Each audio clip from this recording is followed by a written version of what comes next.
Damai sejahtera bagi kita semua. Kita masih dalam program Ephrata Devotion. Sampai sekarang masih banyak orang meragukan ketuhanan Yesus. Bahkan di Indonesia masih banyak yang menista agama Kristen tentang Yesus yang mereka katakan bukan Tuhan.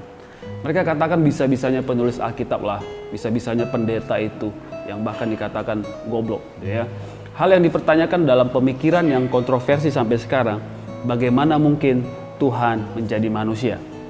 Yohanes yang merupakan salah satu penulis Injil, saksi mata Yesus Kristus, murid yang sangat dekat dengan Yesus, menuliskan ini. Firman itu telah menjadi manusia dan diam di antara kita. Dan kita telah melihat kemuliaannya, yaitu kemuliaan yang diberikan kepadanya sebagai anak tunggal Bapa, penuh kasih karunia dan kebenaran. Yohanes Pembaptis juga memberikan kesaksian tentang Yesus yang adalah anak Allah. Mereka mengatakan bahwa Yesus adalah Tuhan melalui apa? Melalui kemuliaan yang ada pada Yesus, melalui perkataannya, melalui pengajarannya, melalui karya mujizat yang dilakukan Yesus, yang memang itu bisa dilakukan oleh Tuhan. Bagaimana mungkin manusia bisa membangkitkan orang yang sudah mati 4 hari? Bagaimana mungkin seorang manusia bisa yang sudah mati, tapi bisa bangkit lagi dari antara orang mati dan naik ke surga? Tidak ada yang melakukannya selain Tuhan. Otoritas itu hanya milik Tuhan. Kalau ditanya, itu kan bisa-bisa penulis. Yang tulis bukan satu orang loh, tapi banyak orang.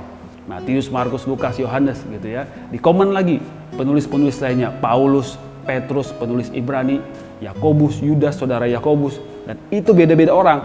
Tidak ada ngumpul seperti bikin tugas kelompok menuliskannya. Dan kalau mau diurut lagi ke belakang, sudah dinubuatkan dari perjanjian lama. Makin jauh zaman dan penulisnya.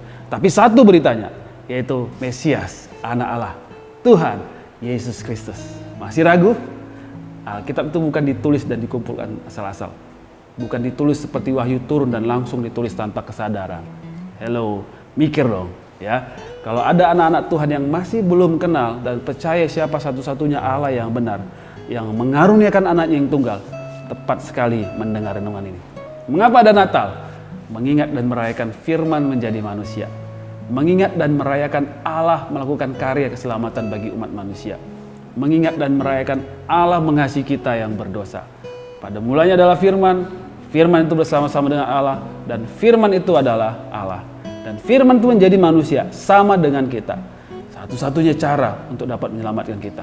Bukan hanya itu, merasakan apa yang manusia rasakan. Allah yang paling tahu bagaimana menolong kita.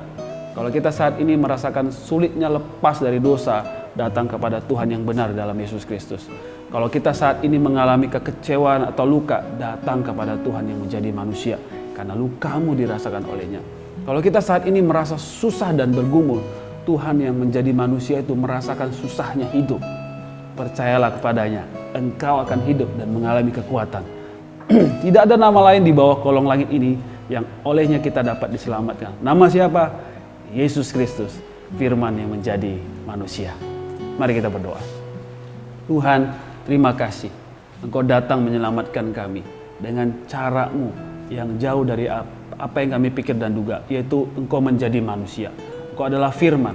Firman itu bersama-sama dengan Allah, dan firman itu adalah Allah, dan Allah menjadi manusia sama seperti kami, supaya bisa menyelamatkan setiap kami, menyelamatkan pribadi lepas pribadi. Terima kasih Tuhan, kami mau percaya penuh kepada Engkau Tuhan, dan kami mau prioritaskan Engkau dalam hidup kami dan mengandalkan Tuhan Yesus Kristus, satu-satunya Allah yang benar dalam hidup kami. Dalam nama Yesus kami telah berdoa.